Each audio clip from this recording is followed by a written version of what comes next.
नमस्कार, आप देख रहे हैं एबीसी न्यूज। मैं हूं आपके साथ सौम्या मिश्रा। तो अब लोकसभा चुनावों का यह अंतिम चरण बचा हुआ है, जिसमें का मतदान कल सुबह 7 बजे से शुरू होगा। शाम 6 बजे तक मतदान होगा। लोग अपने घरों से निकलेंगे और मतदान स्थल तक पहुंच करके अपना मताधिकार का प्रयोग करेंगे। हम भी आपसे अपील करते हैं कि अपने घरों से निकल करके इस महापर्व में हिस्सेदार बनिए।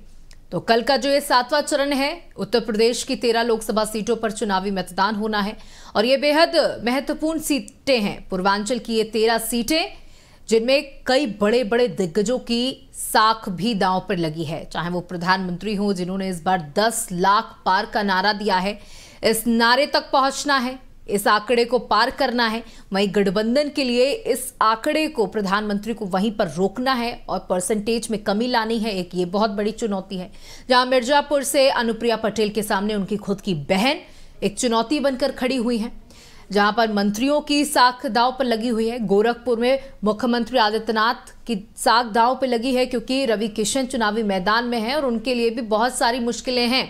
गठबंधन ने ऐसा प्रत्याशी उतार दिया है जिसमें रवि किशन को मुश्किलों का सामना करना पड़ सकता है। इसी तरीके से ओपी राजभर ने अपने बेटे को चुनाव लड़ा रहे हैं घोसी से। वो भी सीट बीजेपी के लिए पिछले चुनावों में भी चुनौती थी और इस बार भी चुनौती है।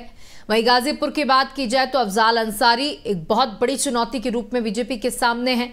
अब क्या होगा ये तो जनता ही तय करेगी। मतदान जैसा होगा, परिणाम वैसा ही होगा। 4 जून को परिणाम आएंगे। उससे पहले हम बात कर लेते हैं हमारे संवाददाताओं से, जो अलग अलग लोकेशंस पर खड़े हुए हैं।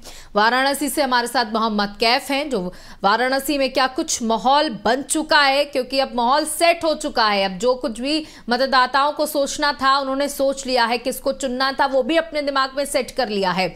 वहीं हमारे साथ देवरिया की जानकारी देने के लिए विजय मौजूद है, साथ ही साथ रविंद्र हैं जो सोनभद्र की जानकारी देंगे और क्या कुछ चुनावी माहौल चल रहा है उससे जुड़ी जानकारियां देंगे। सबसे पहले मैं रविंद्र आपके पास ही आने चाहूंगी। आप कई लोगों के साथ मौजूद हैं, क्या कुछ माहौल है, क्योंकि सारी पोलिंग पार्टियों को रवाना कर दिया गया है।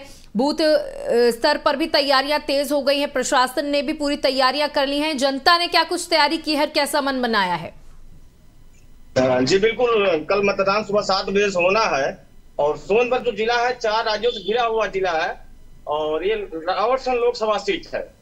इसमें भाजपा और इंडी गठबंधन के जो 2 प्रत्याशी हैं, उनके बीच कड़ा मुकाबला देखा जा रहा है। और सबसे बड़ी बात है कि इस बार चुनाव में लोग जो विकास या तमाम मुद्दे उससे हट करके जातीय समीकरण को साधने में काफी प्रयास, जबकि दोनों पार्टियों के अखिलेश यादव ने सभा किया, भाजपा से जेपी नड्डा सभी के तमाम, योगी जी तक ने, सभी लोगों ने सभा किया।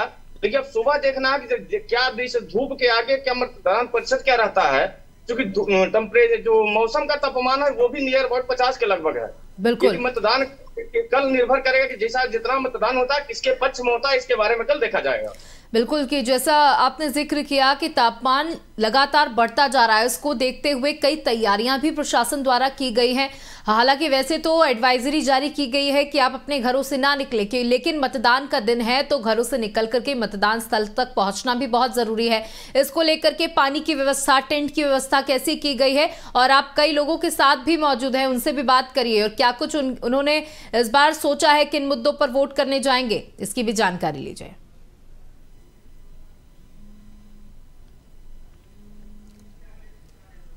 हम रविंद्र से बात करेंगे। हमारे साथ मोहम्मद कैफ भी वाराणसी से जुड़े हुए हैं। मोहम्मद कैफ, देखिए हम देख रहे हैं कि वाराणसी में 10 लाख का नारा जो है बीजेपी ने दे रखा है कि इस बार प्रधानमंत्री को 10 लाख वोटों से विजयी बनाना है। वहीं दूसरी तरफ अगर हम देखें तो अब प्रधानमंत्री जो है कन्याकुमारी पहुंच करके ध्यान में मग्न हो चुके हैं और एक बड़ा संदेश देने की कोशिश कर रहे हैं। जैसे हमने कल बातचीत की थी तो मिली जुली प्रतिक्रिया देखने को मिली थी, लेकिन पड़ना किसका भारी है, जनता क्या सोच कर बैठी है कि कल किस तरीके से इस मतदान को सफल बनाना है? बिल्कुल, देखिए कल जो है मतदान होना है, अंतिम चरण का कल मतदान होना है। ऐसे पोलिंग पार्टियां जो वो भी बूथों पर रवाना हो चुकी है। जिला प्रशासन ने पूरी तैयारियां कर ली है और 20 लाख मतदाता लगभग वाराणसी में है जो यहाँ के प्रत्याशी है, उनकी किस्मत का फैसला करेंगे। लेकिन वास्तव में यहाँ की जनता क्या मूड है, काशी की जनता क्या सोचती है, क्या मुद्दा है उनका, तो यहीं की जनता से जान लेता है कि उनका मूड क्या है। भैया सबसे पहले आपका परिचय बताइए। निखिल वर्मा मेरा नाम है। निखिल जी, क्या मुद्दा होगा इस बार मतदान करने का? हमारा बनारस में ज्यादातर लोगों का बस एक ही मुद्दा है, जो विकास की गंगा काशी में बही है, जो हम सब से अछूता नहीं है, हम सब एकदम अच्छे से देख पा रहे हैं। कोई ऐसा नहीं है जिसे वो चीजें नहीं दिख रही होंगी। उसी मुद्दे पर हम अपने वोट को इस बार डालने वाले। तो जिस तरह से अजय राय ने एक नारा दे दिया है कि बनारसी बनाम प्रवासी, तो क्या लगता है बनारसी या प्रवासी?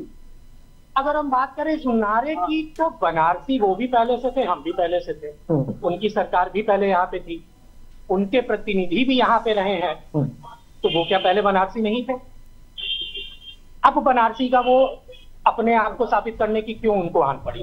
चलिए कुछ और भी लोगों उनसे भी जान लेते हैं। आप बताइए क्या मुद्दा होगा तुम्हें मतदान करने? कल वोट डालना आप लोगों को।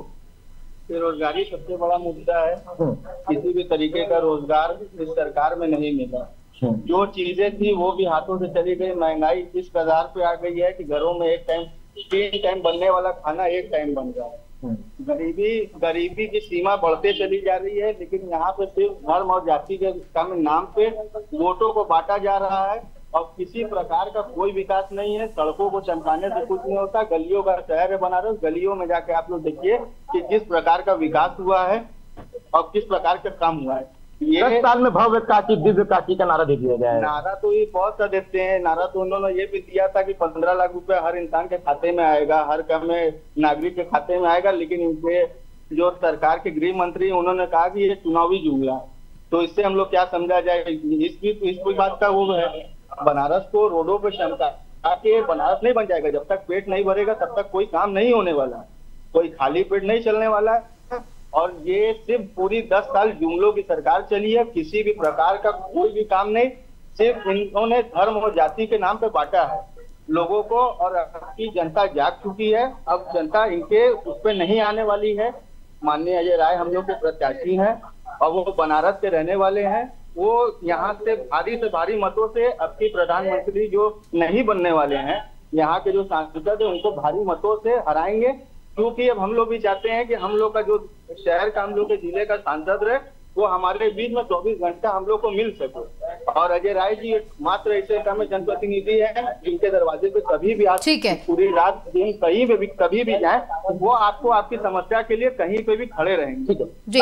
कुछ और लोग जान लेते हैं। मोहम्मद कैफ, आप लगातार बात करिएगा, हमारे साथ और भी संवाददाता हैं, हम उनसे भी बात कर लेते हैं। विजय, देवरिया में क्या कुछ चुनावी माहौल है? क्या कुछ तैयारियां कर ली गई हैं? तापमान लगातार बढ़ रहा है, लेकिन उसके बाद चुनौती है तो मतदान को बढ़ावा देने की, प्रतिशत को बढ़ाने की। देवरिया में क्या कुछ इंतजाम किए गए हैं?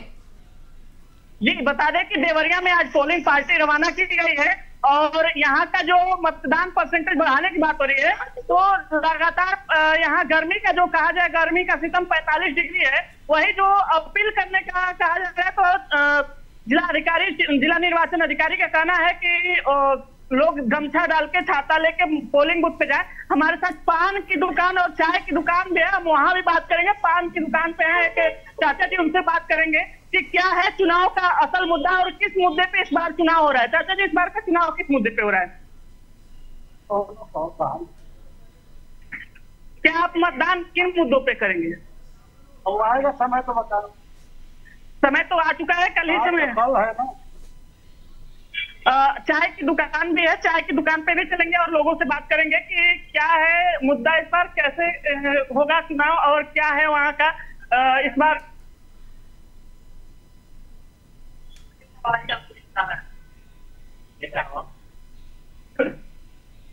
तो चाय की दुकान में कुछ ग्राहक भी हैं, चाय की चुस्कियां ले रहे हैं और इनके साथ हम चर्चा करेंगे कि इस बार का चुनावी मुद्दा क्या है, चुनावी माहौल क्या है। मुद्दा क्या है चुनाव लड़ने का और किन मुद्दों पे चुनाव आप मतदान करेंगे और किन को प्रधानमंत्री देखेंगे? हम तो अभी प्रधानमंत्री को बनाना चाहते हैं, कांग्रेस को, राहुल गांधी जी को बनाना चाहते हैं। चलिए आगे हैं, उनसे बात करेंगे किन मुद्दों पे आप मतदान करेंगे इस बार। मतदान का मुद्दा वही है, बेरोजगारी, महंगाई, बच्चों को पढ़ाई नहीं हो पा रही है, महंगाई के चलते पढ़ नहीं पा रहे हैं। ठीक है। और गरीब किसान ऐसे ही मर रहे हैं। इसी मुद्दे पे बात हो रही है और इसी मुद्दे पे लोग गठबंधन को चाह रहे हैं जो जीते और प्रधानमंत्री में। तो हमारे साथ चाय की दुकान पे लोग थे, उनके साथ हमने चर्चा किया। बिल्कुल विजय, तो कहीं ना कहीं मिलीजुली प्रतिक्रिया है जो हर जगह से मिल रही। मोहम्मद कैफ, आपके पास और भी लोग खड़े हुए हैं और मैं जानना चाहूंगी इस समय आप किस लोकेशन पे वाराणसी की मौजूद हैं?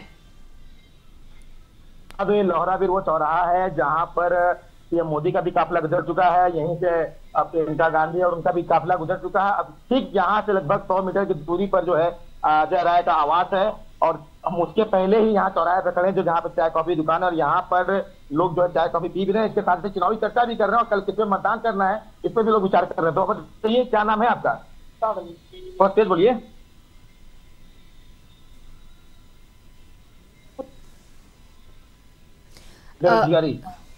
तो क्या लगता है, जो परिवर्तन होगा?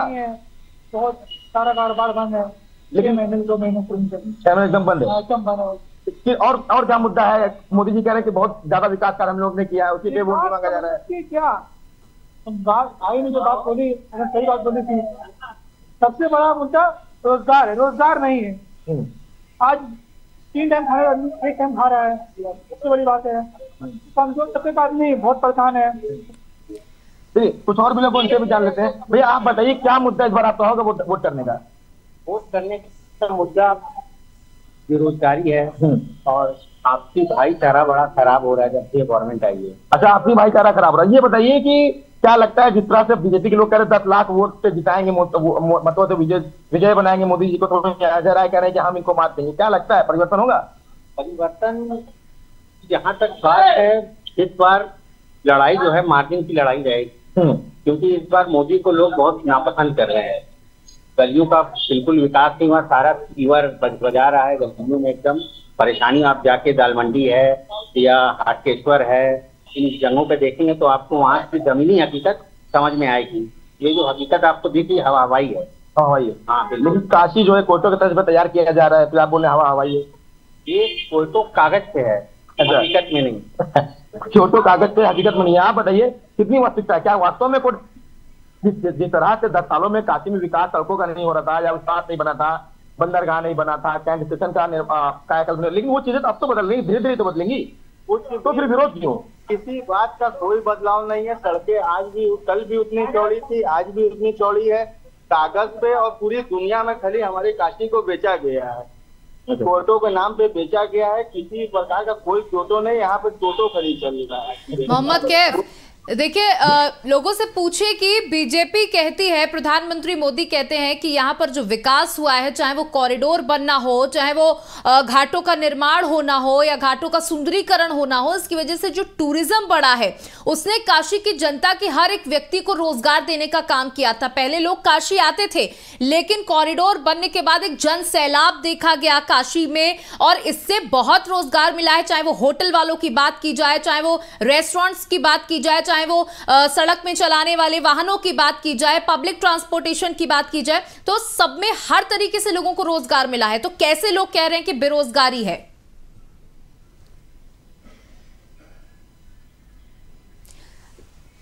जी अनम्यूट कर लें मोहम्मद कैफ।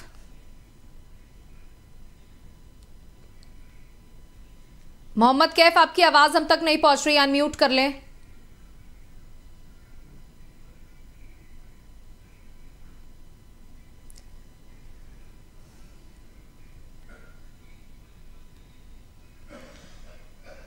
मोहम्मद कैफ, आप सुन पा रहे हैं? और जो विकास की आप बात कर रहे हैं, लोगों को वहां से उजाड़ा गया है, बसाया नहीं गया। कॉरिडोर बना, बहुत अच्छी बात है, इससे अच्छी कोई बात नहीं। कॉरिडोर बना, भव्य कॉरिडोर बना, लेकिन उससे रोजगार क्या बढ़ा? बनारस जो जाना जाता है वो बुनकरों के वजह से, साड़ियों के वजह से जाना जाता है, अपनी जो बनारसी साड़ी की वजह से जाना जाता है। बुनकरों का हाल आज इस कगार पे है कि बुनकर का में खुदकुशी करने पर नौबत पे आ गए, क्योंकि उनकी समस्याओं को, उनकी परेशानियों को कोई सुनने वाला नहीं है। हर चीजों में महंगाई का आंकड़ा इतना ज्यादा है। हम बहुत भव्य कॉरिडोर बना देने से हमको मिलेगा क्या, कि जब हमको खाली देखने से मेरा पेट नहीं भरने वाला है। हम में बहुत अच्छा कॉरिडोर बना।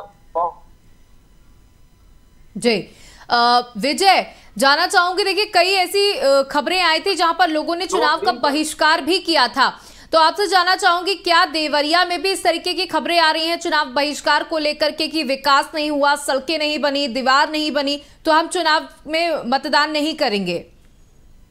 जी, देवरिया में एक गोरखपुर का लोकसभा सीट है बांसगांव, जिसमें उसका देवरिया का 2 विधानसभा बरहज और रुद्रपुर आता है। तो रुद्रपुर विधानसभा में यहाँ के वर्तमान सांसद जो बांसगांव से कमलेश पासवान ने लगातार उनको चौथी बार टिकट भाजपा ने दिया है। वहीं बरहज विधानसभा में उनका विरोध हुआ था कि रोड नहीं तो वोट नहीं, और वोट का बहिष्कार करने की बात हुई थी।